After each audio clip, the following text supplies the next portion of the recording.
Chicos, bienvenidos a su clase de literatura con el tema del clasicismo.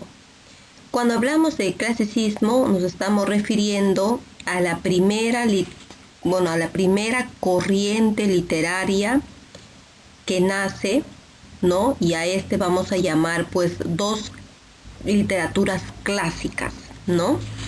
Estas dos literaturas clásicas que van a nacer en Occidente van a terminar siendo pues Grecia y Roma, ¿sí? Y para eso pues nos vamos a abarcar a lo que es el clasicismo. Ahora, esta corriente literaria va a terminar siendo pues un modelo para la literatura universal, porque las otras corrientes que van a terminar naciendo después se van a guiar del clasicismo como un modelo literario que a su vez van a tener algunos cambios, transformaciones, pero cuando hablamos de literatura clásica siempre nos vamos a referir a lo que es a la literatura griega y a la literatura romana. Bien, chicos, vamos a hablar sobre la literatura griega, ¿no? Una literatura clásica que nace pues en el occidente. Para saber un poquito de literatura griega hay que saber pues cuál era su contexto histórico. Y vamos a ver que la literatura griega o los griegos tenían una sociedad esclavista. ¿Por qué se dice que tenían una sociedad esclavista? Porque estaba pues dada por clases sociales, ¿no? Donde estaba la nobleza, el pueblo y los esclavos.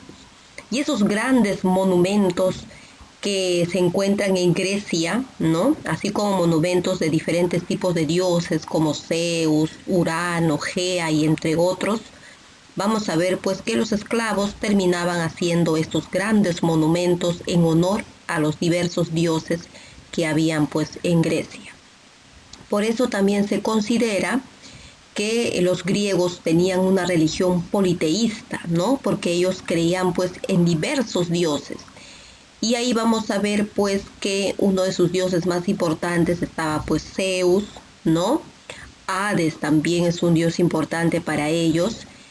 Y que para eso pues se podría también considerar, chicos, que ellos terminaron creando más de 3000 dioses, ¿no? Y que a cada uno de ellos tenía un nombre y una virtud que cada dios poseía.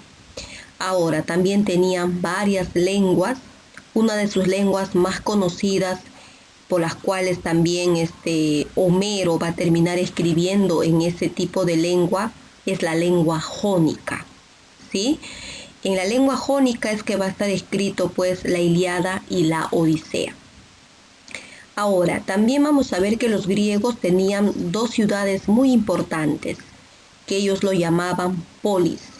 Estas dos ciudades van a terminar siendo Atenas y Esparta.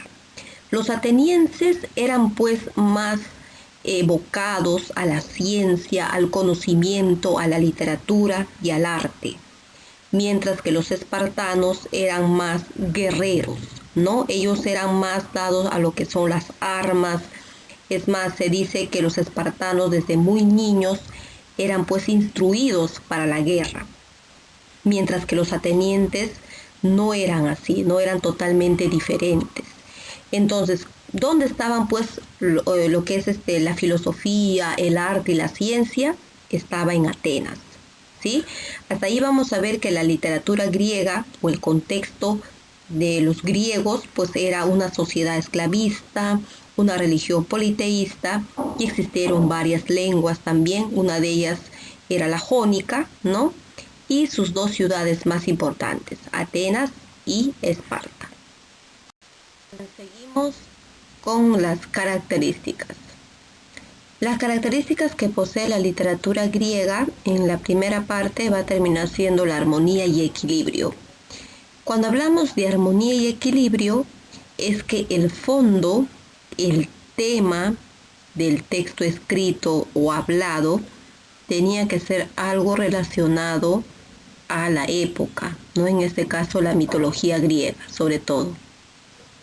Y en cuestión de la forma, era pues que en esa época todos los textos estaban escritos en verso y había una cantidad de sílabas exactas, ¿no? Que era pues 11 sílabas métricas exactas, ¿sí? A eso es lo que se refiere cuando habla de armonía y equilibrio. También tenemos lo que es la búsqueda constante de la belleza y la perfección. Los griegos eran bastante perfeccionistas en la parte de lo que es el arte, ¿no? El arte como monumento, ya que ellos también construían lo que son monumentos, ¿no? Monumentos de sus dioses, y la mayoría de estos dioses pues eran dioses desnudos, ¿no? Que para ellos, los griegos, era considerado belleza, ¿sí? Y esa belleza lo demostraban mostrando sus partes íntimas, entre otros, ¿sí? Para ellos eso era considerado belleza. Ahora, ¿qué más? También tenía lo que es la originalidad y la creatividad, ¿no? Para ellos era importante la creación de obras nuevas y que sean originales, nada de copia, ¿sí? Ahí teníamos pues dos clases de poetas. Por ejemplo, teníamos el Aeda. El Aeda pues era un poeta original, mientras que el Rapsoda era pues un poeta que se copiaba, ¿no? Algunos poemas de otros Aedas y que simplemente le cambiaban pues algunas palabras, ¿no? Eso era un Rapsoda. Ahora, el antropocentrismo. Esta característica es muy importante. ¿Por qué? Lo que pasa es que los dioses son humanizados, ¿no? ¿Por qué se dice pues que los dioses son humanizados? Es que la mayor parte de los dioses griegos tenían pues características, cualidades de los seres humanos, ¿no? Ahí vamos a ver, por ejemplo, a Zeus, ¿no? Zeus pues que era un dios supuestamente superpoderoso, pero también tenía debilidades como cualquier ser humano, ¿sí? Se equivocaba, a veces tomaba decisiones muy apuradas como cualquier ser humano. Y también vamos a ver a su esposa, Hera, ¿no? Que era pues una esposa muy celosa. Y eso vamos a ver pues que también pues, se puede decir que los dioses eran humanizados, tenían características propias o similares a los humanos. Luego tenemos lo que es la predestinación o el fatalismo. Cuando hablamos de la predestinación se está refiriendo pues a que la vida del ser humano ya estaba predestinado por un Dios y lo único que el ser humano tenía que hacer es simplemente cumplir los designios de los dioses, ¿no? Lo que ya prácticamente pues había sido mandado por los dioses. Ahora, también se dice que es fatal. ¿Por qué? Vamos a ver que la obra de Edipo Rey va a tener pues un final fatal, ¿no? ¿Por qué? Porque vamos a ver pues que Edipo se termina enterando que se había casado con su madre.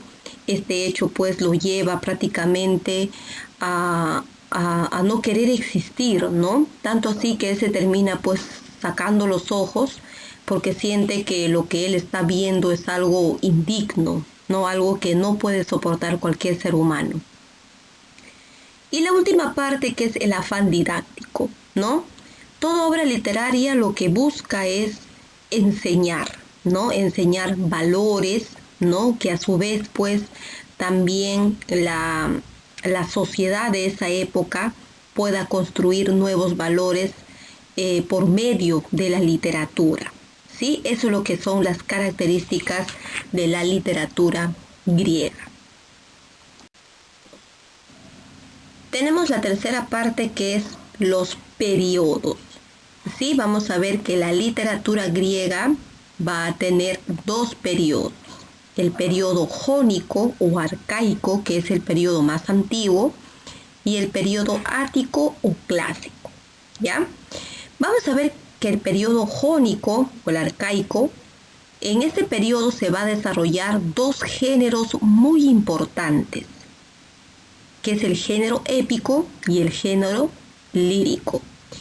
Vamos a ver que en el género épico va a desarrollarse pues lo que es Homero, ¿no? Homero, que va a terminar siendo pues es considerado un Aeda, ¿sí? Es un poeta original de esa época, ¿ya?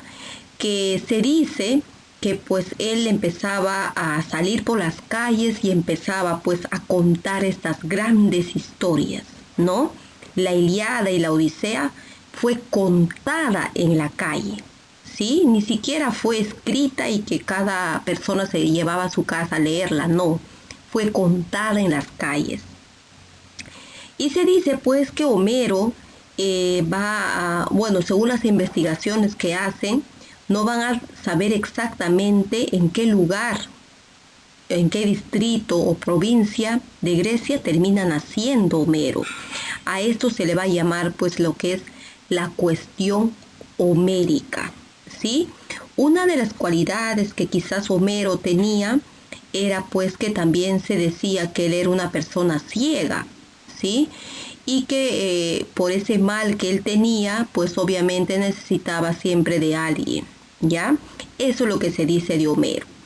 Pero Homero es considerado pues uno de los poetas universales, ¿no? Un genio de la literatura universal, ¿no? Por haber escrito pues estos dos grandes historias épicas, ¿no? Que es la Ilíada y la Odisea. Luego también vamos a tener a Hesíodo, ¿no? Hesíodo, que también es otro poeta, otro literato de esa época, que va a terminar escribiendo la teogonía de los dioses, ¿no? Como los griegos tenían pues diversos dioses, una gran cantidad de dioses, vamos a ver pues que Hesíodo va a clasificar a los diversos dioses y ahí vamos a encontrar en su obra la teogonía de los dioses. Luego tenemos lo que es el género lírico, ¿no? Ahí tenemos pues a Safo de Delfos, ¿no? Que él es considerado una poetisa, una primera poetisa de la literatura universal, que Platón lo terminó llamando pues la 10ª musa, ¿sí? Safo se decía pues que era una mujer, ¿no? Que rendía mucho culto a la diosa Afrodita, ¿no? Es por eso que algunos investigadores dicen pues que Safo era una lesbiana, ¿ya? Luego pasamos al segundo periodo, ¿no? Este segundo periodo ya tiene que ver con el género dramático, ¿no? Que lo vamos a ver con más amplitud la próxima semana, ¿sí? Aquí vamos a ver pues que el periodo ático clásico está dado por el género dramático, ¿sí? Y ahí vamos a tener pues 3 grandes teatristas, ¿no? Que va a terminar siendo Esquilo, que es considerado pues el padre del teatro griego, ¿sí? Con su famosa obra La Orestiada. Luego tenemos a Sófocles, que es considerado el mejor trágico, ¿ya? Con Edipo Rey.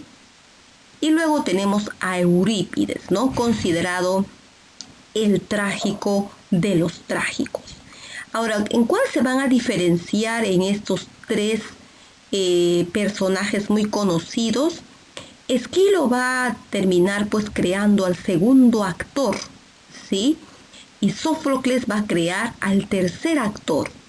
Y Eurípides, dentro de sus obras de teatro, va a poner a personajes femeninos. La mayor parte de sus personajes terminan siendo femeninos.